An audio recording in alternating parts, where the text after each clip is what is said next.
یہ بہت واضح سوال تھا۔ میں کنواری ہوں، میں نے کبھی شادی نہیں کی، کوئی مرد میرے قریب نہیں آیا، تو بچہ کیسے ہوگا؟ اس شخص نے کہا جو در حقیقت فرشتہ جبریل تھے، تمہارے رب نے کہا ہے کہ یہ میرے لیے آسان ہے، اور ہم اسے لوگوں کے لیے نشانی بنانا چاہتے ہیں اور اپنی رحمت، اور یہ فیصلہ شدہ بات ہے۔ پھر جبریل نے حضرت مریم میں روح پھونک دی۔ قرآن میں کہا گیا ہے کہ ہم نے اس میں اپنی روح پھونکی اور حضرت مریم حاملہ ہو گئیں، بغیر کسی مرد کے، بغیر شادی کے، صرف اللہ کے حکم سے۔ یہ معجزہ تھا، یہ اللہ کی قدرت کی نشانی تھی۔ جس طرح اللہ نے حضرت آدم کو بغیر ماں باپ کے پیدا کیا، حضرت حوا کو بغیر ماں کے پیدا کیا، اسی طرح حضرت عیسیٰ کو بغیر باپ کے پیدا کیا۔ حضرت مریم کو سمجھ آ گئی کہ یہ اللہ کا معجزہ ہے، لیکن ساتھ ہی انہیں فکر بھی ہوئی، لوگ کیا کہیں گے، قوم کیا سوچے گی، میں کنواری ہوں اور حاملہ ہوں، لوگ میری بے عزتی کریں گے، مجھ پر الزام لگائیں گے۔ 9 مہینے گزرے اور جب بچہ پیدا ہونے کا وقت آیا تو حضرت مریم شہر سے باہر نکل گئیں۔ انہیں لوگوں سے شرم آ رہی تھی، وہ اکیلے رہنا چاہتی تھی۔ وہ ایک کھجور کے درخت کے پاس پہنچی اور وہاں درد شروع ہو گیا۔ حضرت مریم بہت پریشان تھیں، تنہا بے یار و مددگار، درد میں مبتلا۔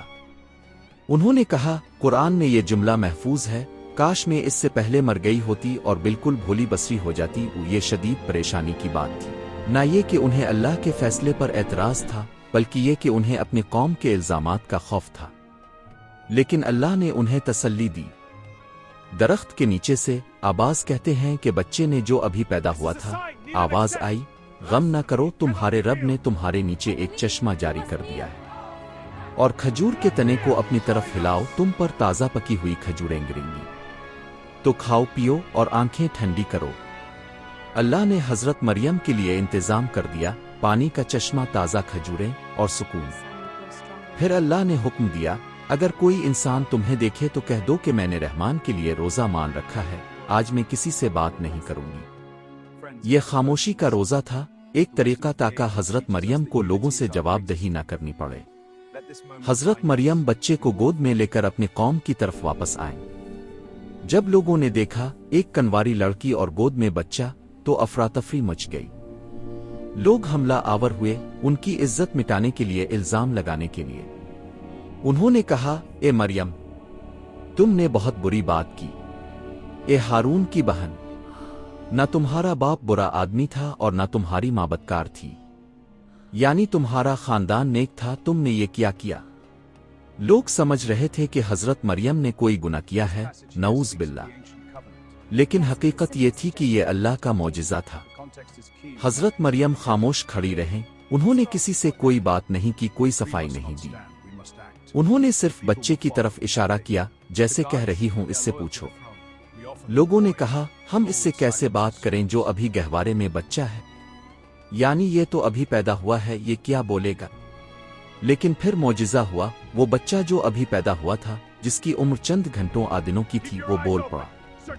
حضرت عیسیٰ علیہ السلام نے، ہاں وہ بچہ حضرت عیسیٰ تھے، صاف الفاظ میں کہا، میں اللہ کا بندہ ہوں، اس نے مجھے کتاب دی اور مجھے نبی بنایا۔ یہ پہلا جملہ تھا، میں اللہ کا بندہ ہوں، میں خدا نہیں ہوں، جیسا کہ بعد میں لوگ کہنے لگے۔ پھر انہوں نے کہا، اور اس نے مجھے بابرکت بنایا جہاں بھی میں ہوں، اور مجھے نماز اور ذکر کی تاکید کی جب تک میں زندہ رہوں، اور اپنی ماں کے ساتھ نیکی کرنے والا بنایا، اور مجھے سرکش بدبخت نہیں بنایا۔ یہ سن کر لوگ حیران رہ گئے، یہ کیسے ممکن ہے؟ ایک نوزائیدہ بچہ بول رہا ہے، اور وہ بھی اتنی واضح اور صاف بات۔ کچھ لوگ سمجھ گئے کہ یہ اللہ کا معجزہ ہے، حضرت مریم بے گناہ ہے، لیکن کچھ لوگ اب بھی شک میں رہے۔ حضرت مریم کی بے گناہی ثابت ہو گئی، اللہ نے خود ان کی عزت بچائی ان کے بیٹے کو بولنے کی طاقت دے کر۔ حضرت عیسیٰ علیہ السلام بڑے ہوئے اور اللہ نے انہیں نبوت دی، انہیں انجیل دی گئی، ایک آسمانی کتاب، انہیں معجزات دیے گئے، وہ مٹی سے پرندہ بناتے اور اس میں پھونک مارتے تو وہ اللہ کے حکم سے اڑنے لگتا، وہ اندھوں کو بینائی دیتے، کوڑیوں کو شفا دیتے اور مردوں کو زندہ کرتے، سب اللہ کے حکم سے۔ یہ سب ثابت کرنے کے لیے تھا کہ وہ اللہ کے نبی ہے، لیکن بنی اسرائیل میں سے کچھ لوگ ان پر ایمان نہیں لائے۔ انہوں نے حضرت عیسیٰ کو قتل کرنے کی سازش کی، لیکن اللہ نے ان کو بچا لیا، اللہ نے انہیں آسمان پر اٹھا لیا۔ قرآن میں اللہ نے کہا، اور انہوں نے اسے قتل نہیں کیا اور نہ سولی دی، لیکن ان کے لیے شبہ پیدا کیا گیا، یعنی کسی اور کو ان کی شکل دے دی گئی، اور لوگوں نے سمجھا کہ عیسیٰ کو سولی دی، لیکن حقیقت میں اللہ نے حضرت عیسیٰ کو اٹھا لیا تھا۔ حضرت مریم اور حضرت عیسیٰ کی کہانی سے ہمیں بہت سے سبق ملتے ہیں۔ پہلا سبق، اللہ کے لیے کچھ بھی ناممکن نہیں۔ بغیر باپ کے بچہ پیدا کرنا ناممکن لگتا ہے، لیکن اللہ نے کیا۔ دوسرا سبق، پاکدامنی اور عفت کی اہمیت۔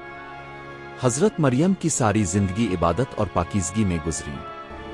تیسرا سبق، اللہ اپنے نیک بندوں کی عزت خود بچاتا ہے۔ چوتھا سبق، الزام کے وقت صبر کرو۔ حضرت مریم نے صبر کیا اور اللہ نے ان کی مدد کی۔ پانچواں سبق، منت پوری کرو۔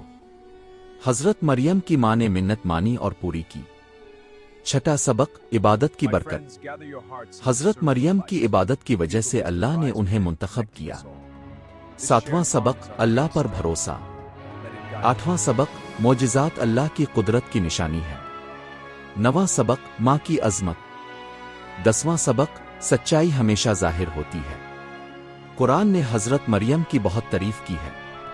ان کے نام پر ایک پوری سورہ ہے، سورہ مریم۔ اللہ نے کہا، اور یاد کرو کتاب میں مریم کا ذکر، جب وہ اپنے گھر والوں سے الگ ہے کر مشرقی جگہ میں چلی گئیں۔ حضرت مریم واحد عورت ہے جن کا نام قرآن میں آیا ہے۔ یہ ان کی عظمت کی دلیل ہے۔